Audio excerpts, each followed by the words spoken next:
बिस्मिल्लाहिर्रहमानिर्रहीम। भारत के वज़ीर आज़म नरेंद्र मोदी का नया नाम सरेंडर मोदी है। सरेंडर मोदी उनको इसलिए कहा जा रहा है कि नरेंद्र मोदी ने भारत की जो प्राइड एंड प्रेस्टीज थी, जिस पे कि उसको बड़ा मान था, उसको सरेंडर कर दिया है, सिर्फ पाकिस्तान के सामने नहीं बल्कि पूरी दुनिया के सामने। क्योंकि नरेंद्र मोदी की जो पॉलिसीज़ हैं उससे भारत पूरी दुनिया में बदनाम हो रहा है और उसकी इज़्ज़त खाक में मिल रही है।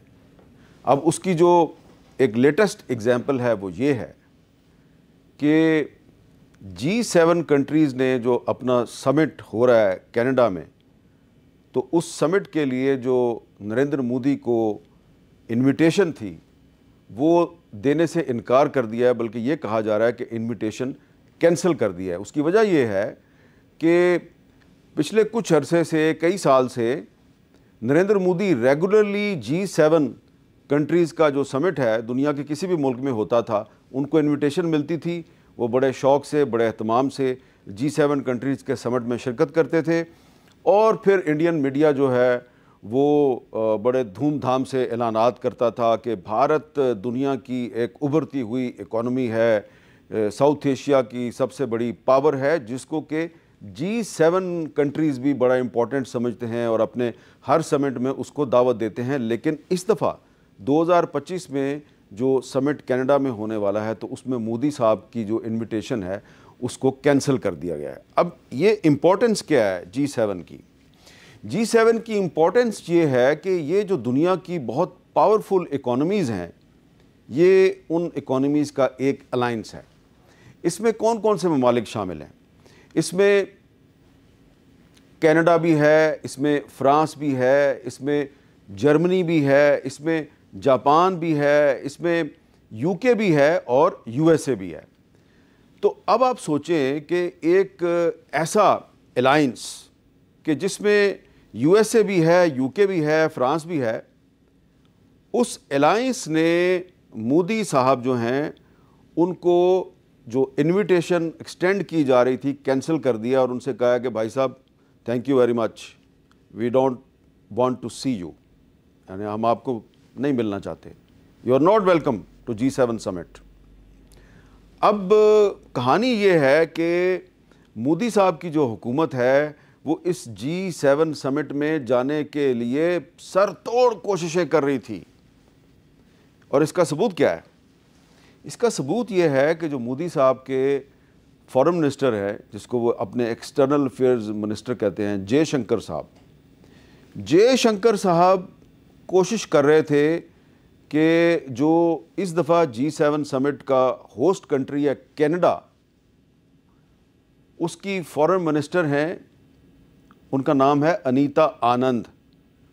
तो जयशंकर साहब उनको कांटेक्ट कर रहे थे बार बार कि मेरे से बात कर लें, और अपने जो ब्यूरोक्रेट्स हैं उनके ज़रिए, अपनी जो हाई कमीशन है इंडिया की जो हाई कमीशन है कनाडा में, उसके ज़रिए कोशिश कर रहे थे कि जो प्राइम मिनिस्टर साहब को जल्दी जल्दी इनविटेशन मिल जाए।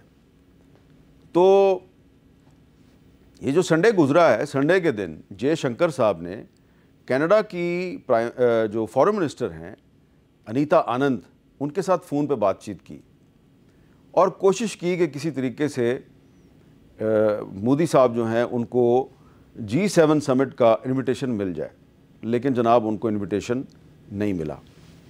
अब अनीता आनंद साहिबा जो हैं वो पैदा तो इंडिया से बाहर हुई हैं, लेकिन उनकी सारी तालीम जो है वो कनाडा की है और वो एक लॉयर हैं और 2019 से पार्लियामेंट की मेंबर हैं। और इससे पहले वो जो पिछली हुकूमत थी उसमें भी वो कैबिनेट में शामिल थी। उनके जो वालिद साहब हैं उनका ताल्लुक़ था तमिलनाडु से, उनकी वालदा का ताल्लुक़ है ईस्ट पंजाब से। तो उनके वालिद और वालदा दोनों का ताल्लुक़ इंडिया से है। तो इस कनेक्शन को एक्सप्लॉइट करने की कोशिश की जयशंकर ने, लेकिन वो कामयाब नहीं हुए और कनाडा ने मोदी साहब को इनविटेशन नहीं दी। अब ये एक बहुत बड़ी एम्बैरेसमेंट है, ह्यूमिलेशन है मोदी के लिए कि पहले उसका जो चीफ ऑफ डिफेंस स्टाफ है जनरल अनिल चौहान, वो सिंगापुर में बैठ के ब्लूमबर्ग को इंटरव्यू देता है और कहता है जी कि हमारी जो एयरफोर्स है उसके नुकसानात हुए हैं, लेकिन ये अहम नहीं है कि नुकसानात कितने हुए, ये अहम है कि नुकसानात क्यों हुए। और ये जो एडमिशन है, इस एडमिशन ने पूरी जो दुनिया है उसमें इंडिया को झूठा साबित कर दिया। और जो इंडियन मीडिया है वो सर पीट के रह गया कि देखें, हम कह रहे थे कि भारत का कोई नुकसान नहीं हुआ और हमारा जो चीफ ऑफ डिफेंस स्टाफ है वो सिंगापुर में जाके उसने हमारा जो झूठ है उसको बेनकाब कर दिया। तो ये एम्बैरेसमेंट पे एम्बैरेसमेंट हो रही है मोदी साहब को। और जो G7 समिट है इसमें फ्रांस भी शामिल है, तो इसका मतलब ये है कि ये बहुत ही महदूद ममालिक का एक अलायंस है। तो इसमें अगर फ्रांस भी शामिल है तो फ्रांस की भी मर्ज़ी शामिल होगी कि मोदी साहब को ना बुलाएं। तो इसमें USA भी शामिल है, तो यकीनन इसमें USA की भी मर्ज़ी होगी कि जनाब मोदी साहब को ना बुलाएं। तो इसको अब इस नज़र से देखा जा रहा है कि ये जो मई के महीने में भारत और पाकिस्तान की जो 4 दिन की एक जंग थी, बहुत ही महदूद वक्त की जो जंग थी, इस जंग के बाद से मोदी ने जो दुनिया में झूठ बोला, और मोदी जो कि अमेरिका का स्ट्रेटेजिक पार्टनर था, मोदी जो कि पूरे वेस्ट को ये इम्प्रेशन दे रहा था कि भाई चाइना का अगर मुकाबला करना है तो मैं हूँ हाजिर, लिहाजा आप चाइना का मुकाबला करने के लिए अपनी तमाम टेक्नोलॉजी, अपने तमाम वेपन, तमाम हवाई जहाज़ मुझे दिया करें क्योंकि मैंने चाइना से लड़ना है। लेकिन ये जो इंडिया पाकिस्तान की जंग थी, इस जंग में जो इंडियन एयरफोर्स और इंडियन आर्मी है उसकी जो इनकम्पिटेंस है, उसकी नाअहली है, उसकी वजह से जो वेस्टर्न टेक्नोलॉजी है उसकी क्रेडिबिलिटी ख़राब हो गई है, उसका मार्केट में रेट नीचे गिर गया है और चाइना का जो रेट है वो ऊपर चला गया है। हालांकि पाकिस्तान का ये मौक़िफ़ है कि हमने एक मेड इन पाकिस्तान लड़ाई लड़ी है, ठीक है हमें चाइना की मदद हासिल थी, हम चाइनीज़ इक्विपमेंट भी इस्तेमाल करते हैं, लेकिन हमने इस जंग में जो ज़्यादातर अपना असला इस्तेमाल किया, जो टेक्नोलॉजी इस्तेमाल की, वो मेड इन पाकिस्तान थी या हमने किसी और कंट्री से ख़रीद रखी है। तो अब इसके साथ सप्लीमेंट हो गई है ये एक बहुत बड़ी सफारती नाकामी, अ बिग डिप्लोमेटिक डिफीट, कि मोदी को G7 समिट में शमूलियत के लिए जो दावत थी वो कैंसिल कर दी गई, डिस्पाइट द फैक्ट कि कनाडा की जो फॉरेन मिनिस्टर है अनीता आनंद, उसकी जो फैमिली है उसका ताल्लुक भी इंडिया से है। अब इसके साथ ही साथ आप ये भी याद रखें कि एक तरफ इंडिया से जो वेस्टर्न कंट्रीज़ हैं वो नाराज़ नज़र आते हैं और दूसरी तरफ रशिया भी इंडिया से नाराज़ नज़र आता है।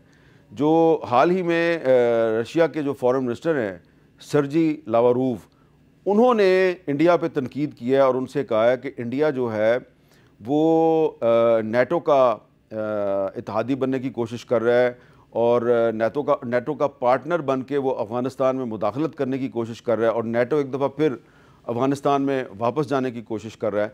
तो आप ये देखें कि इसके मुकाबले पे जो पाकिस्तान की जो डिप्लोमेसी है कि पाकिस्तान ने अमेरिका और वेस्ट के जो अहम ममालिक हैं उनके साथ भी ताल्लुकात को इम्प्रूव किया है, चाइना के साथ भी ताल्लुकात अच्छे हैं, और रशिया जो कि पहले ट्रेडिशनली इंडिया का बहुत करीबी इत्तेहादी था उसके साथ भी ताल्लुकात को बेहतर बना लिया है। लेकिन ये एक नुक्ता बड़ा अहम है कि ये क्या हुआ कि अचानक वेस्टर्न कंट्रीज़ और रशिया दोनों ही मोदी से नाराज़ नज़र आते हैं। वजह उसकी बहुत सी हैं, लेकिन एक जो बुनियादी वजह है वो ये है कि जो इंडिया और पाकिस्तान की जंग थी तो उसमें पाकिस्तान ने जो S-400 जो एयर डिफेंस सिस्टम जिसको तबाह किया भोज में और आदमपुर में, वो मोदी साहब ने 2018 में रशिया से लिया था।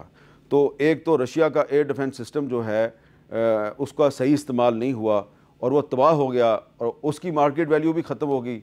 दूसरी तरफ मोदी साहब ने फ्रांस से राफ़ेल जहाज़ लिए थे और वो राफ़ेल जहाज़ जो हैं वो भी इस जंग में 4 राफ़ेल जहाज़ तबाह हुए। उससे जो वेस्टर्न टेक्नोलॉजी है उसका भी मार्केट रेट कम हो गया है। आप सोच रहे होंगे कि कहा जा रहा था 3 राफ़ेल जहाज़ तबाह हुए हैं, तो ये हामिद मीर 4 जहाज़ क्यों कह रहा है? जी ये हमें 2 दिन पहले प्राइम मिनिस्टर शहबाज शरीफ साहब ने एक ब्रीफिंग दी, तो उस ब्रीफिंग में उन्होंने भी बताया और फिर बाद में आपने देखा होगा कि जियो न्यूज़ पे जो कैपिटल टॉक है उसमें डिफेंस मिनिस्टर ख्वाजा आसिफ साहब आए, तो उन्होंने भी ये बताया कि जी 4 राफेल जहाज़ तबाह हुए हैं। पहले जो थी पाकिस्तान के पास एविडेंस नहीं थी, पाकिस्तान ये कह रहा था कि 3 राफेल जहाज़ तबाह हुए हैं, लेकिन अब पाकिस्तान के पास चौथे राफेल जहाज़ की तबाही की एविडेंस भी आ गई है। और वो वेस्टर्न जर्नलिस्ट जो पाकिस्तान से एविडेंस मांग रहे थे, अब उनको एविडेंस जो है वो जनरल अनिल चौहान ने दे दिया है। वो अभी अनिल चौहान ये तो नहीं मान रहे कि कितने जहाज़ तबाह हुए थे, लेकिन ये मान गए कि हमारे जहाज़ तबाह हुए थे। तो जनाब 6 इंडिया के जहाज़ तबाह हुए, जिसमें 4 राफेल थे, एक मिग 21 था और एक SU था, SU-30। तो ये 6 जहाज़ थे और एक अनमैन्ड जहाज़ था, बगैर पायलट के जहाज़ होता है। तो टोटल 7 जहाज़ इंडिया के तबाह हुए।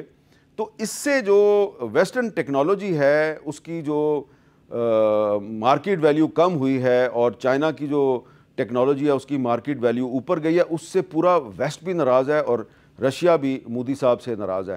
तो लगता ये है कि मोदी को आने वाले दिनों में इंडिया के अंदर से मज़ीद उसको क्रिटिसिज्म का सामना करना पड़ेगा, उस पर दबाव बढ़ेगा, प्रेशर में आके वो मज़ीद गलत फ़ैसले करेगा और उसका नुकसान सिर्फ मोदी को नहीं बल्कि इंडिया को भी होगा। और 1962 की जो चाइना और इंडिया की लड़ाई थी, जिसमें इंडिया को इबरतनाक शिकस्त हुई थी, तो उसके बाद से इंडिया ये कहता है कि जी ये हमारी एक वाहिद इबरतनाक शिकस्त थी।